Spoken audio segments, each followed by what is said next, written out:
Child trafficking के इस concept को आपने अपनी जिंदगी में जरूर सुना होगा या आपने किसी मीडियम के थ्रू इसकी कहानी सुनी होगी कि कैसे बच्चों को किडनैप कर कर उन्हें या तो बेच दिया जाता था या फिर उनमें कुछ डिमोनिक पावर को भरकर अपने फायदे के लिए इस्तेमाल किया जाता था। तो आज हम हमारी इस मूवी में इसी क्रिमिनल एक्टिविटी को बड़े ही इंटरेस्टिंग और सस्पेंडिंग वे में दिखाने वाले हैं, जहां हम देखेंगे कि कैसे एक 8 साल की लड़की को कुछ क्रिमिनल्स ने किडनैप किया और वो वहां से भागने में कामयाब निकली और 10 साल बीत जाने के बाद भी उसके अतीत ने उसका अब तक पीछा नहीं छोड़ा और जिंदगी के हर मोड़ पर उसे स्ट्रगल करना पड़ा और अंत में उस लड़की का क्या हुआ ये जानना बेहद ही इंटरेस्टिंग होने वाला है। इस मूवी की एंडिंग इतनी जबरदस्त होने वाली है जो आपने कभी देखी नहीं होगी। और दोस्तों, इस मूवी का नाम the which part 1 the subversion है और मैं आप सभी को बता दूं कि हाल ही में अभी इस मूवी का पार्ट 2 भी रिलीज हुआ है, जिसे जल्द ही मैं अपने चैनल पर एक्सप्लेन करने वाला हूं। तो मूवी के सबसे स्टार्टिंग सीन में जहां हम एक ग्रुप ऑफ टेररिस्ट को देखते हैं जिन्होंने बच्चों को किडनैप कर रखा होता है। इस क्रिमिनल ग्रुप को चलाने वाले दो मेन लोग जिनका नाम डॉक्टर बीक और मिस्टर चोए होता है, इनके ग्रुप से एक 7 साल की बच्ची भाग जाती है और ये लोग उसे बहुत ही तलाशते हैं, लेकिन फिर भी वो लड़की इन्हें नहीं मिलती।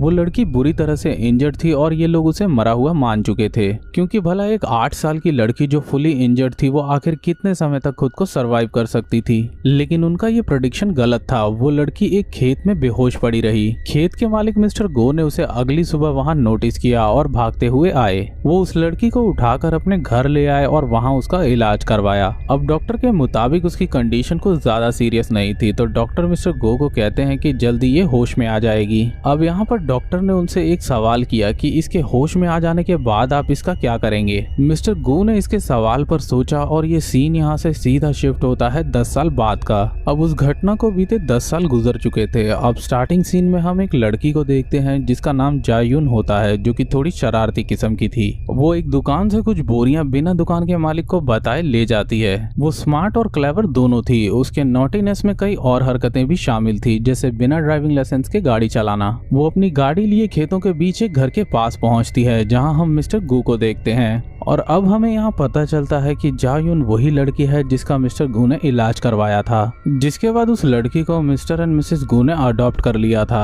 जायून एक बहुत ही अच्छी लड़की थी। वो पढ़ाई में भी अच्छी और अपने फादर के फार्म को भी बहुत ही अच्छे तरह से हैंडल करती थी। उसकी माँ मिसेस गो को अल्जाइमर नाम की एक बीमारी के लक्षण मिल रहे थे, जिस वजह से उनकी तबीयत भी ठीक नहीं रहती थी और यहाँ पर जायून को भी कुछ इंटरवल्स पर माइग्रेन के दौरे पड़ते थे, जिससे उसके पास्ट की हर चीज उसे याद आने लगती थी। जायून को अक्सर 10 साल पुराना वो इंसिडेंट याद आता जिसके कारण उसका सर फटने लगता था। उसका परिवार भी फाइनेंशियली स्ट्रगल कर रहा था। इसी बीच एक दिन जायू की फ्रेंड उसे एक सिंगिंग कंपटीशन का एडवर्टाइजमेंट दिखाती है, जिसके मुताबिक पार्ट लेने वाले और जीतने वाले कॉन्टेस्टेंट को 30 लाख प्राइज मनी मिलने वाला था। ये देखकर जायून उस एडवर्टाइजमेंट से बहुत ही ज्यादा इम्प्रेस हो जाती है, क्योंकि उसको इस समय पैसों की सख्त जरूरत थी और वो अपनी फैमिली को सपोर्ट भी करना चाहती थी। वो उस कंपटीशन का ऑडिशन देने के लिए वहां पहुंचती है, जहां पहले उसका इंटरव्यू होता है और फिर उसके बाद उसकी सिंगिंग स्किल्स को देखा जाता है। वो अपना सिंगिंग परफॉर्म करती है और फिर एक मैजिक भी कर कर दिखाती है, जो कि बहुत ही यूनिक था और ये उसके सुपरनैचुरल टैलेंट को शो कर रहा था। जायून में कुछ बात तो ऐसी थी जो उसे दूसरों से बहुत ही अलग बनाती थी। उसका ऑडिशन सक्सेसफुल जाता है और उसके पेरेंट्स भी उसके इस एफर्ट को खूब अप्रिशिएट करते हैं, लेकिन जब उसका मैजिक वाला फुटेज उसके पेरेंट्स देखते हैं तो वो इससे थोड़ा अपसेट हो जाते हैं और उसे समझाते हैं कि ये करना उसकी असलियत को सबके सामने ले आएगा और कोई अनहोनी उसे उसके पेरेंट्स से दूर ले जाएगी, जो कि वो बिल्कुल भी नहीं चाहते। नेक्स्ट डे जायून स्कूल से उस सिंगिंग स्टूडियो जा रही होती है जहाँ उसका सिलेक्शन अगले राउंड के लिए हुआ था। रास्ते में वो अपनी फ्रेंड के साथ मस्ती मजाक कर रही थी कि तभी उसकी सीट के सामने बैठा हुआ एक शख्स जिसका नाम नोबल मैन होता है, वो उससे बात करने के लिए अप्रोच करता है। नोबल मैन दिखने में तो एक बहुत ही सीधा साधा शख्स दिखाई दे रहा था, लेकिन इसके पीछे कोई खतरनाक कैरेक्टर छुपा था और ऐसा मैं क्यों कह रहा हूँ ये आपको जल्दी समझ आ जाएगा। नोबल मैन दावा करता है कि वो जायून को जानता है और उसे उसका अतीत याद दिलाने की कोशिश करता है। उसके मुताबिक जायून के साथ जो भी आज से 10 साल पहले घटा था उसमें वो भी शामिल था, लेकिन जायून को कुछ भी याद नहीं आता। इस पर उसकी फ्रेंड नोबल मैन पर चिढ़ जाती है और उसे बुरा भला कहती है। इसके बाद वो शख्स वहां से उठकर उस मेट्रो के दूसरे कंपार्टमेंट की तरफ बढ़ता है कि तभी वो गलती से किसी शख्स से टकरा जाता है और फिर नोबल मैन उस इंसान को बुरी तरह से पीट पीट कर अधमरा कर देता है और फिर वो उसे चलते चलती मेट्रो से बाहर फेंक देता है। ये सीन वाकई में बेहद डेंजरस था, जहां हम नोबलमैन के स्वीट से दिखने वाले चेहरे के पीछे के खतरनाक रूप को देखते हैं। अब ये नोबलमैन असल में कौन था और उसका जायुन से क्या कनेक्शन था, ये सब हमें मूवी में आगे पता चलेगा। अब सीन यहाँ से शिफ्ट होता है और नेक्स्ट सीन में हम देखते हैं कि जायुन स्टूडियो पहुंचती है और इस राउंड को भी वो जीत जाती है और वो क्वार्टर फाइनल के लिए क्वालिफाई कर जाती है। तभी आते वक्त जायुन को बहुत ही डिस्कम्फर्ट महसूस होता है। वो बाथरूम में एंटर होती है जहां उसके मुंह और नाक से खून निकलने लगता है और उसे फिर से माइग्रेन के अटैक्स आने लगते हैं। जहां हमें फ्लैशबैक का एक सीन दिखाया जाता है जिसके अकॉर्डिंग जायुन को डॉक्टर कहते हैं कि अब वो ज़्यादा दिन जिंदा नहीं रह पाएगी और उसके पास कुछ ही दिन बाकी हैं। इसके बाद वो थोड़ा नॉर्मल होकर वहां से बाहर निकलती है। वो और उसकी फ्रेंड टैक्सी का वेट ही कर रहे होते हैं कि तभी एक ब्लैक कार उसके सामने आकर रुकती है और उस कार से चोए निकलता है और ये वही शख्स था जिसने मूवी की स्टार्टिंग में जायुन को पकड़ना चाहा था। वो जायुन को लिफ्ट के लिए अप्रोच करता है लेकिन उसका असल मकसद किडनैपिंग था। लेकिन जायुन और उसके फ्रेंड को सही समय पर टैक्सी मिल जाती है और वो उसे अवॉइड कर अपनी टैक्सी की तरफ बढ़ जाते हैं। अब दोस्तों आपके मन में एक सवाल आ रहा होगा कि चोए इतने सालों बाद जायुन के पास कैसे पहुंचा और वो फिर से उसे किडनैप क्यों करना चाहता है। असल में जब जायुन टेलीविजन पर गई थी तब वो पूरी कंट्री में फेमस हो गई थी और उसका सिंगिंग फुटेज पहुंचता है डॉक्टर बीक और चोए के पास, जो कि तुरंत उसे पहचान जाते हैं कि ये वही लड़की है जो आज से 10 साल पहले उनकी पकड़ से आजाद होते हुए भाग गई थी। क्योंकि सिंगिंग के बाद जब उसने वो मैजिक शो किया था तो इससे उन्होंने तुरंत ही प्रेडिक्ट कर लिया कि ये वही लड़की है जो आज से 10 साल पहले उनकी पकड़ से भाग गई थी। अब दूसरी तरफ चोए और डॉक्टर बीक के बीच राइवलरी शुरू हो जाती है, जहां डॉक्टर बीक चोए को अपनी टीम से बाहर निकालना चाहती थी लेकिन चोए इसके लिए राजी नहीं था।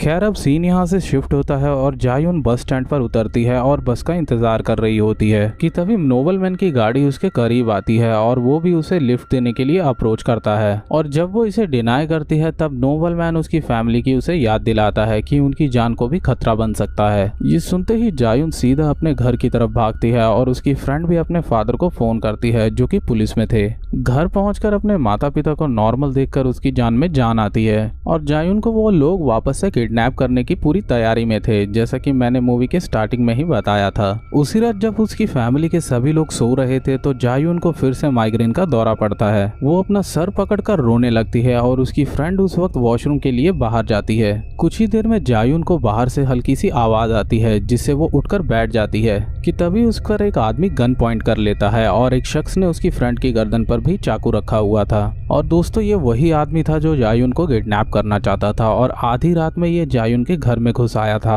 अब ये लोग जायुन को अपने साथ चलने के लिए कहते हैं कि तभी जायुन को माइग्रेन का अटैक आने लगता है और वो बहुत ही ज्यादा डिस्टर्ब और फ्रस्ट्रेटेड फील करने लगती है। तभी एक शख्स जायुन को पकड़कर उसे ले जाने की कोशिश करता है लेकिन जायुन तभी एकदम से गुस्से से लाल हो जाती है और उसे एक जोरदार हिट करती है और वहाँ के सभी किडनैपर्स को वो शूट कर देती है। उसने ये सब कैसे कर लिया था ये उसे खुद को भी नहीं पता था, क्योंकि नॉर्मल होने के बाद वो खुद भी इन चीजों को देखकर बहुत ही घबरा गई थी। अब एज अ ऑडियंस यहाँ पर हमें जायुन का असली रूप देखने को मिलता है। तभी वहाँ नोबलमैन और उसके साथ एक क्रिमिनल लड़की वहाँ आते हैं जो जायुन पर हंसने लगती है।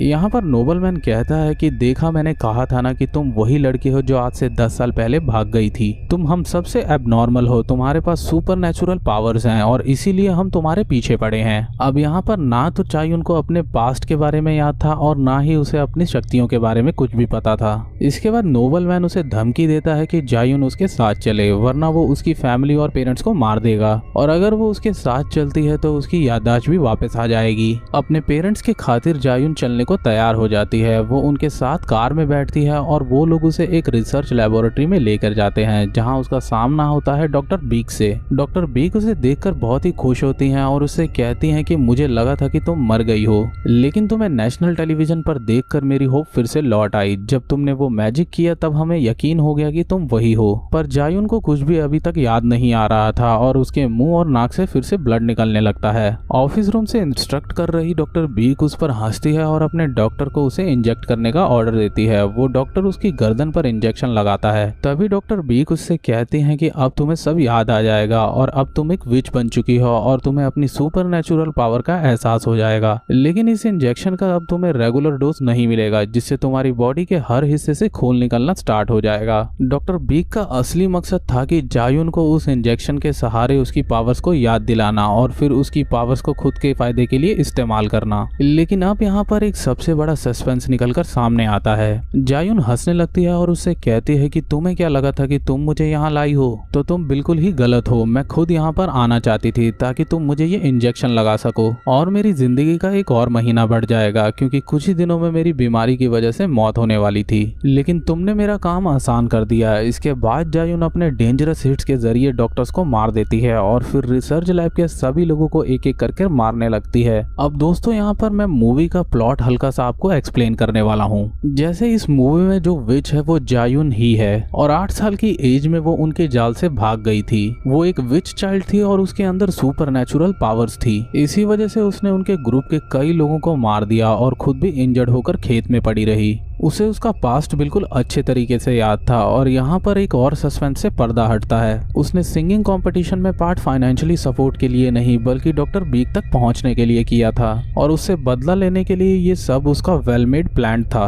और ऑडिशन में मैजिक शो करना ये सब उसके प्लान का ही पार्ट था। उसका नोबलमैन से मिलना, फिर उसका किडनैप होना, ये सब उसकी सोची समझी साजिश थी। और उसे वहाँ किडनैप कर नहीं लाया गया था बल्कि वो खुद ही उनके पास आई थी ताकि वो एक एक करके सबसे बदला ले सके। वो डॉक्टर बीक के पैरों में गोली मारती है और वो उससे कहती है कि भला मैं तुम्हें कैसे भूल सकती हूँ। उस दिन को मैं कभी भी नहीं भूल सकती जब तुमने मेरी जिंदगी में वो दर्द दिया था जिसे मैं हर दिन याद कर रोती थी। इसके बाद जायुन उसे एक बार फिर से शूट करती है कि तभी उसके पीछे से नोबलमैन आ जाता है और वो जायुन की तरफ गन पॉइंट करता है। और यहाँ मैं आपको बताना चाहता हूँ कि नोबलमैन वही शख्स था जिसे मिस्टर चोय ने मूवी के स्टार्ट में नालायक बोलकर भगा दिया था। एक इंजर्ड सा छोटा बच्चा जो कि जायुन जैसा ही था, लेकिन वो डॉक्टर बीक का वफादार था। इसी वजह से जायुन से वो टक्कर ले रहा था। तभी हम देखते हैं कि चोय अपने लोगों के साथ डॉक्टर बीक के लोगों पर अटैक करता है, क्योंकि डॉक्टर बीक उससे धोखा कर रही थी और चोय के लोग उनके सभी लोगों को मार देते हैं। अब जायुन चोय के पास पहुंचता है कि तभी जायुन को चोय की भी हैवानियत याद आती है कि कैसे उस रात उसने उसके साथ बुरा किया था। यहाँ पर चोय डॉक्टर बीक को शूट कर देता है और फिर चोय जायुन को मारने की कोशिश करता है, लेकिन जायुन अपने पावर्स के जरिए उसे मौत के घाट उतार देती है। अब बचते हैं सिर्फ 2 लोग, नोबलमैन और जायुन। दोनों के बीच एक बहुत ही जबरदस्त फाइट होती है जिसमें जायुन नोबलमैन को मार देती है और वो उसे उस हेडक्वार्टर का एड्रेस पूछती है जहां उसे उसकी डिसीज का वैक्सीनेशन मिलेगा, जिसके बाद जायुन नोबलमैन को मार देती है। अब सीन शिफ्ट होता है और हम देखते हैं कि जायुन हॉस्पिटल पहुंचती है अपने पेरेंट्स के पास और वहां पहुंचकर वो अपनी माँ को अपना वैक्सीनेशन देती है। अब उसके पास भी जिंदा रहने के लिए कम समय था और वो मरना नहीं चाहती थी। अब यहाँ पर एट दी लास्ट जायुन के फादर मिस्टर गो यहाँ पर सस्पेंस पर से एक और खुलासा करते हैं, जहाँ वो बताते हैं कि असल में उस रात जब वो उन्हें घायल मिली थी तो मिस्टर गो को पता था कि वो एक विच है, क्योंकि उसके वहाँ आते ही उनके फार्म के कई जानवर मर गए थे।